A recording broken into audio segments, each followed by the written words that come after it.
I have been wanting to make this video for so long. Hello, my name is Nish and I make videos on stuff that bring me joy. Welcome to my channel. So, today I am sharing books by Indian authors that lean into the lighter side of storytelling, heartwarming, witty, and full of joy. These are the kind of reads that feel like comfort food for the soul, perfect for when you just want something cozy, uplifting, and fun. So, without further ado, let's dive right into it.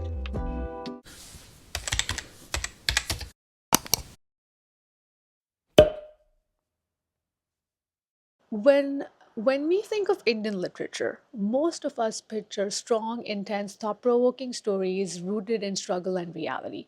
While this kind of storytelling is extremely important and very relevant, it's not really the whole picture. There is a lighter side to Indian literature as well. There are authors out there with Indian ancestry who've written funny, warm, and light-hearted books. And today I'll be diving into some of those charming stories. A few months ago, I'd posted on Instagram asking for recommendations on books, funny books, light-hearted books by Indian authors. And you guys gave me so many suggestions. So I picked a few books from that list, and that's what I'll be reading today. What I'm thinking is every time I read a book by an author, I'll try to find something about that author to share with you guys, and then we can talk about the book. So the first book that we're reading is by Nisha Sharma. Nisha Sharma is an award-winning author of YA and contemporary romance. She grew up immersed in Bollywood movies, 80s pop culture, and romance novels. So it comes as no surprise that her work features all three. She lives in Pennsylvania with her Alaskan-born husband, her cat Lizzie Bennett, and her dog Nancy Drew. So that is a little bit about Nisha Sharma. Now in this book, it's a rom-com. The way I understand is our protagonists, the male and the female protagonist, they're both first generation American Indian, Indian American, whatever. And the story is based in New Jersey, where there is a huge Indian population here in US. So this is going to be our first book, and I'm a little nervous, but I'm also excited at the same time to read this book. All right, time to start reading.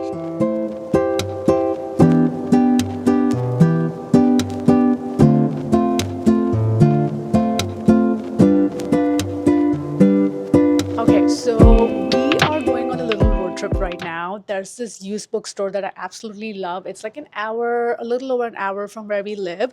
And the reason we're making this trip today is I was on their social media page on Instagram and I saw in the background that they had a copy of Heidi, which is my favorite cartoon. It was my favorite show to watch growing up. It wasn't really like a popular one amongst my friends, but I just loved it for some reason. Anyway, so when I was watching one of their reels, I noticed that they had a book at their store. So I reached out to them and they said they would put it on hold for me. Unfortunately, they do not ship, so we have to drive there to pick it up. But that's what we are going to do today. I am so freaking excited. They sent me a video of the book and it looked so nice. I think it's a 1981 version. So super, super stoked for that. So that's what we're going to do today. We're going on a little road trip to acquire my book. And then we might get some lunch around that area. We haven't really decided where we want to go for lunch, but yeah, we'll probably stop on our way back and get some lunch as well. So that's the plan for now.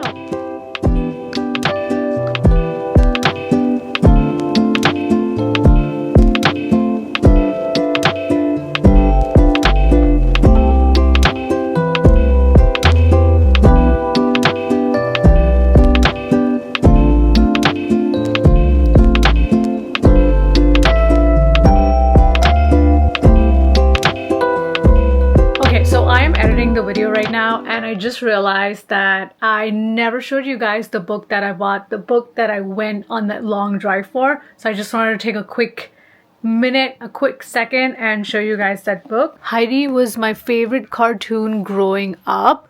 I don't know why, but I just loved it. I guess I've always been in warm and cozy stuff.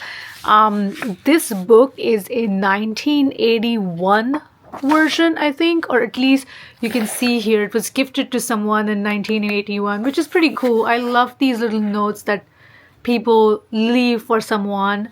Also, I have never read this book. I've never read this story. I've only watched the cartoons. So it'll be really fun reading this as an adult. Um, Let me show you some of the artwork. The artwork is so pretty, it's so cute. Anyway, that's the book I took that trip for. It was totally worth it, and I cannot wait to spend some time with this book. I guess once I'm done editing tonight, I'm just gonna like chill and go through this book, look at all the images in here. So just wanted to share that with you guys. I finished reading Dating Dr. Dill. I did listen to the last few chapters on audio while I was at the gym, and I had to do this review right now before I go home. I have a lot of thoughts, but I'm gonna try to keep this short.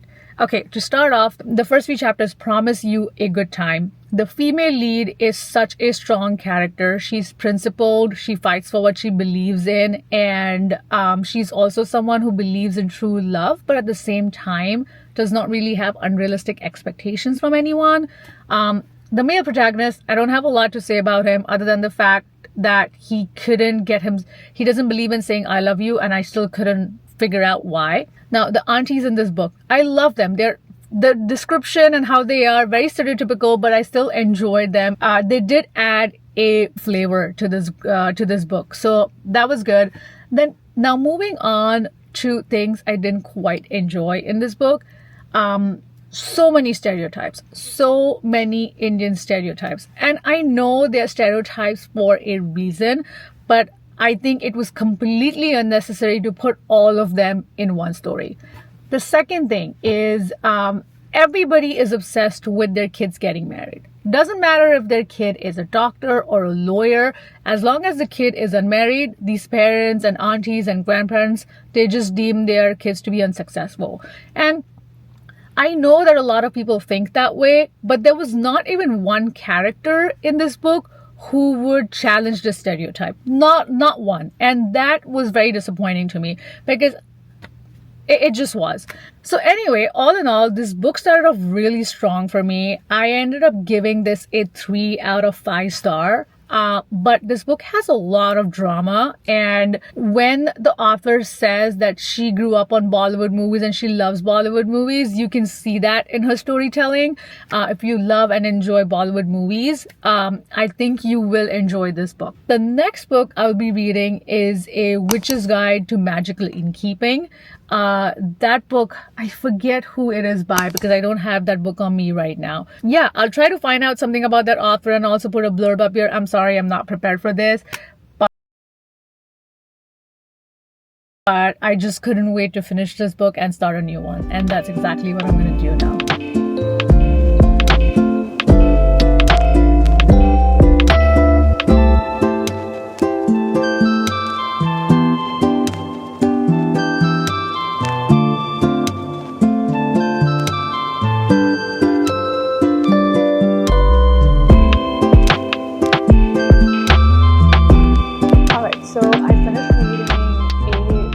Guide to Magical Innkeeping, and it's such a fun book. In this book, we follow Sarah, who at the age of 15 is a very powerful witch with a lot of potential. She uses her magical powers to resurrect her great aunt from the dead, and because of this, she ends up losing her powers and is exiled from the guild. Now, cut to 15 years later, she's running an enchanted inn alongside her great aunt. And then in this inn, we meet so many lovely characters. There is a talking fox. There is a skeleton of a rooster who's running around the house. Then we also meet Nicholas, who is in his early 20s, but for whatever reason, he thinks he's like a knight and he's someone who's supposed to protect Sarah. Then there's also Luke, who is the love interest, and he has this younger sister who is on the spectrum, and she is the cutest character in this book. Honestly, she was my favorite out of all the characters in this book. Even though it's been like 15 years since she's lost her powers, she's still not really used to not having magical powers. And then one day she learns of this old spell, which if performed correctly can help her get her powers back. Honestly, it's a very warm and cozy book. I gave this a 4 out of 5 stars. It's definitely like a fairy tale. So there are a lot of quirks to this inn because it's enchanted and a lot of magical things happen within the inn. So definitely felt like a fairy tale. I would recommend this book to anyone who wants to escape into a world which is like cozy and nothing crazy happens and it's just a good time altogether. There's another book by this author which is called A Very Secret Society of Irregular Witches. I read that book for the first time last year and I listened to it on audio again this year. Honestly, that book is a 5 out of 5 star for me. I loved it even more the second time around. The audiobook, highly recommended. I guess the conclusion is any book by this author, it guarantees you a fun time. But if you were to ask me to pick one book, I would pick A Very Secret Society of Irregular Witches.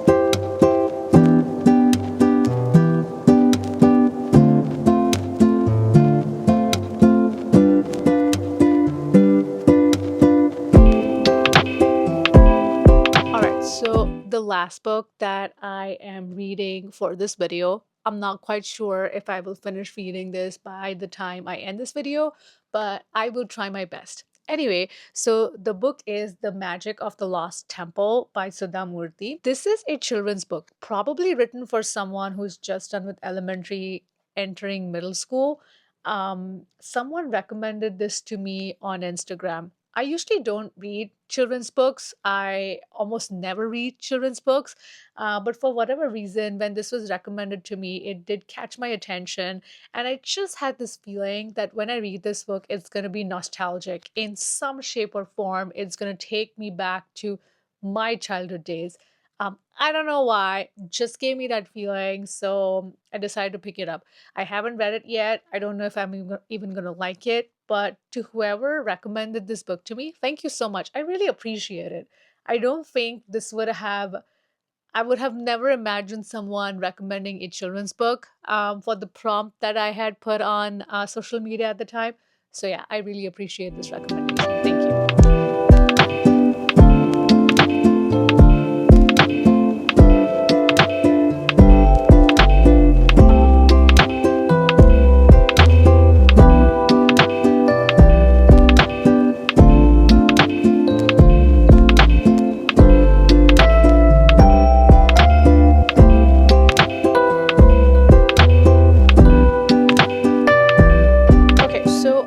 Chat about one other author. I am not reading her books in this vlog, but I did read both her books earlier this year and I absolutely loved them. I gave one of her books 5 out of 5 stars. Her name is Sarah Nisha Adams. She's a writer and editor. She lives in London and was born in Hertfordshire to Indian English parents. I think she has some Kenyan roots in there as well. Her debut novel, The Reading List, is partly inspired by her grandfather, who lived in Wembley and immediately found a connection with his granddaughter through books. So I read The Twilight Garden first, and then I read The Reading List, and maybe that's why I am partial to The Twilight Garden. But both these books are very similar in what they make you feel. The warmth, the coziness, with a hint of sadness. You will feel all these emotions in either of her books. But my personal favorite was The Twilight Garden, where it's this garden which is shared by two different houses and how it helps bring the communities together and how these neighbors end up being there for each other and this like found family. So it was really sweet. Like I mentioned, it is super cozy and warm, but at the same time, it does not really stray away from the realities of life, that is aging and some diseases and stuff like that. So yeah, so I will highly recommend checking her out.